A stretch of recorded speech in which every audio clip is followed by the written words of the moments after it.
मतलब कि बाहर आ सकते हैं। सबसे पहले शुरुआत होती है।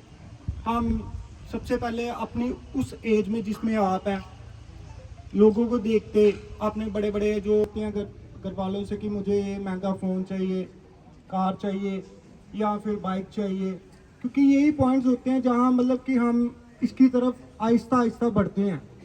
हमें आज हम देख रहे हैं हमारी सोसाइटी में कि पहले तो ये होता जगह जगह पे यहाँ पे कैंपेन करा रहे हैं कि लोगों को अवेयर कर सकें इससे बाहर कैसे इन चीज़ों को फेस करें। इसलिए मैं सबसे पहले आपको बताऊंगा कि ये जो प्रॉब्लम है, ये एक बंदा चाहे खुशी में करे, हम रहकर भी सोसाइटी का पार्ट नहीं हो सके, हमें कोई अपनाएगा नहीं। जो हमारे रिश्तेदार होंगे ऊपर ऊपर से हमारे साथ करेंगे, लेकिन अंदर से ये करेंगे कब जाएगा, या मतलब हमारे प्रति ईर्ष्या रखेंगे कि यार कि ये शायद ऐसे ही बोल रहे हैं, या फिर मतलब इनको पता नहीं है, या फिर अगर मैं इसे छोड़ने जाऊंगा मैं मर जाऊंगा। क्योंकि अगर हम करते इसे जब कर रहे हैं तब हमें कुछ नहीं होगा, तो हमें इसे छोड़ते भी कुछ नहीं होगा। मैं आप नॉर्कोटिक्स एनोनिमस का प्रोग्राम, इसमें हमें पहले स्टेप में बताया जाएगा कि हमें इसके प्रति शक्तिहीन होना पड़े। आज भी मारेगा कल भी मारेगा, और साथ ही साथ मेरे घर वालों को भी लेगा ये। मतलब हमारे जगह जगह पे कैंपेन कराते हैं नार्कोटिक्स एनोनिमस के, जिसमें हमारी एक बुक्स होती है जिसमें जस्ट फॉर टुडे होती है एक बुक, जिसमें 365 डेज के थॉट्स होंगे। एक एक दिन में जो थॉट्स होगा उसमें हमें वर्क करना होता है कि हमने जो स्पॉइल किए मैंने उनको बनाना है, अपने रिश्तों को सुधारना है, मैंने अपने घर वालों पे अपना भरोसा जीतना है, जिससे कि मतलब एक मुझे बेटर फ्यूचर मेरा हो सके, ना कि मुझे अपना आप डिस्ट्रॉय करना है। तो उसके अलावा हमारा एक पैम्पलेट होगा जिसमें हमें मतलब क्वेश्चन आंसर होंगे।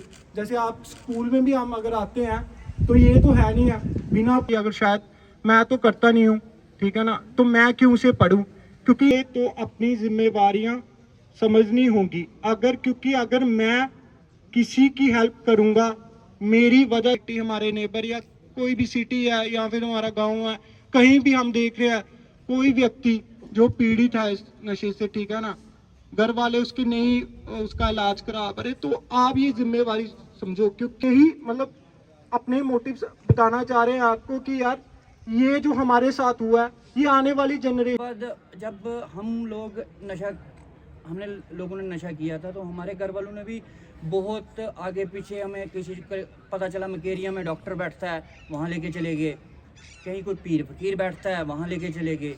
लेकिन उसका क्या होता था कि हम अगर डॉक्टर को चेक करवाते थे, मेडिसिन ले लेते थे हम, तो जिस दिन हमें क्रेविंग होनी तो हमने मेडिसिन खा लेनी, तो जिस दिन पैसा आना उस दिन हमने नशा कर लेना, ठीक है।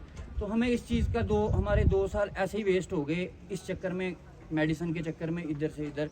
फिर आहिस्ता आहिस्ता हमें अपना पता चला, सेंटर के बारे में हमें पता चला, हम यहाँ पे आए। यहाँ पे आके अब एक चीज़ होती है कि लोनलीनेस, अकेलेपन में बंदा बैठ के ना कभी कोई भी चीज़ छोड़ नहीं सकता। बुक्स के बारे में भी जानकारी दी गई। मैं कमांडेंट महोदय से निवेदन करता हूँ यूनिट की तरफ से इस स्कूल को, प्राचार्य महोदय को नशा मुक्त बुक का लिटरेचर लाइब्रेरी के लिए देने का कष्ट करें। प्राचार्य सर से रिक्वेस्ट करता हूँ तो बुक्स को लेने का कष्ट करें।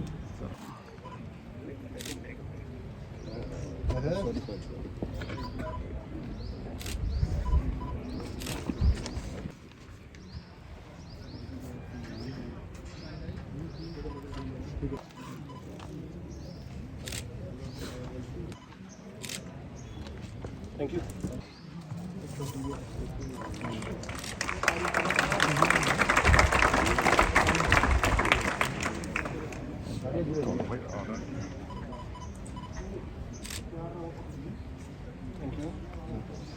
प्रोग्राम को सफल बनाने में और उसको कवरेज करने में उन्होंने अपना अमूल्य योगदान दिया।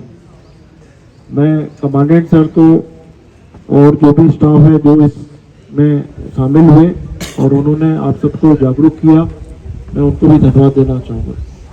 इस प्रोग्राम का अगले कड़ी के तहत में अगर हम इसको क्वांटिफाई करने की कोशिश करें तो जो समस्याएं हमारे समाज के सामने हैं, ये मैं इसको सबसे बड़ी समस्या के रूप में रेट करता हूँ। और ऑफ कोर्स जो सरकार है वो चाहती है कि ये जो नशा है, नशे से हमारी ये पीढ़ी, आगे वाली पीढ़ी जो है दूर रहे, और उसके लिए फिर ये हमारी भी जिम्मेदारी है और दिशा निर्देश भी रहते हैं हमारे पास हमारे महकमे की तरफ से भी कि जो भी अवेयरनेस प्रोग्राम्स हैं उनको अपने इलाके के अंदर चलाया जाए।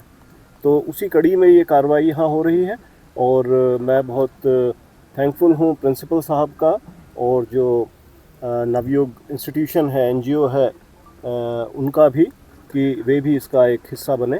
और आई होप कि जो हमारी तरफ से कोशिश की जा रही है उसका ज़मीन पर उसका फ़र्क कुछ दिखेगा और ये एक कड़ी बनेगी जिसके बाद और कड़ियाँ जो है जुड़ती चली जाएंगी and that will be A chain reaction kind of thing, जिसकी वजह से समाज में इसकी जो बुराइयां हैं, जो नशे की, उनका प्रचार प्रसार होगा और जो अभी जो पीढ़ी है वो इससे दूर रहने में ये जो हमारा प्रोग्राम है ये सहायक रहेगा। तो नशा करने वालों का आंकड़ा लगातार बढ़ रहा है, लेकिन ये एडिक्शन सेंटर जो है उसमें काफ़ी ज़्यादा कमी जो देखी जा रही है। जिला भर में हम बात करें तो काफ़ी कम जो है ये एडिक्शन सेंटर है, लेकिन किस तरह से देखें एडिक्शन सेंटर को खोलने में भी कहीं ना कहीं सरकार को आगे आना चाहिए। सर मेरे ख्याल से सरकार अपनी तरफ से पूरे प्रयत्न कर रही है और होपफुली आगे जो सिचुएशंस हैं उनके अंदर और भी सुधार आएगा। अभी भी प्रयत्न किए जा रहे हैं, आगे और भी सुधार होगा। Thank you sir, thank you. बेटा क्या नाम है आपका? मेरा नाम कृष्ण मल्होत्रा। कौन सी क्लास में पढ़ते हो सर आप? मैं 9th क्लास में पढ़ता हूँ। ठीक है, तो आज जो जहाँ पे जो कैंप लगा था उसमें आपने क्या सीखा है? सर हमें ये सीखा कि हमें नशा नहीं करना चाहिए और इन्होंने हमें जागरूक किया कि अच्छी हमें एडिक्शन में जाना चाहिए, कोई भी गलत एडिक्शन में नहीं जाना चाहिए और हमें अपने गोल्स पे, अपने जो भी हमारे लक्ष्य हैं उन पे हमें गौर करना चाहिए और हमें अच्छे से प्रिपेयर होना चाहिए अपने गोल के लिए। Thank you. मैं आपका? मेरा नाम भारत है। तो आप कौन सी क्लास में पढ़ते हैं? 9th। आज जो यहाँ पे जो कैंप लगा था उसमें आपने क्या सीखा? सीखा कि हमें नशा नहीं करना चाहिए। ठीक है, नशे से दूर रहना चाहिए। जी। ठीक है। स्माइल। स्माइल जी कौन सी क्लास में पढ़ते हैं? Sir 9th। 9th में। Yes, तो जो जहाँ पे जो कैंप लगा था उसमें आपको क्या सीखने को मिला? नशा नहीं करना चाहिए ठीक है, और किसी को भी नहीं करने देना चाहिए। ठीक है। और कैसी संगत के साथ रहना चाहिए? अच्छी संगत के साथ रहना चाहिए। ठीक है, थैंक यू सर। ठीक। मैं आपका? यूनिस स्टडी। ਤੇ ਅੱਜ ਜਿਹੜਾ ਇੱਥੇ ਕੈਂਪ ਲੱਗੇ ਦਾ ਉਹਦੇ ਵਿੱਚ ਕੀ ਸਿੱਖਿਆ ਤੁਸੀਂ? नशा तो दूर रहना। ਠੀਕ ਹੈ। हाँ जी।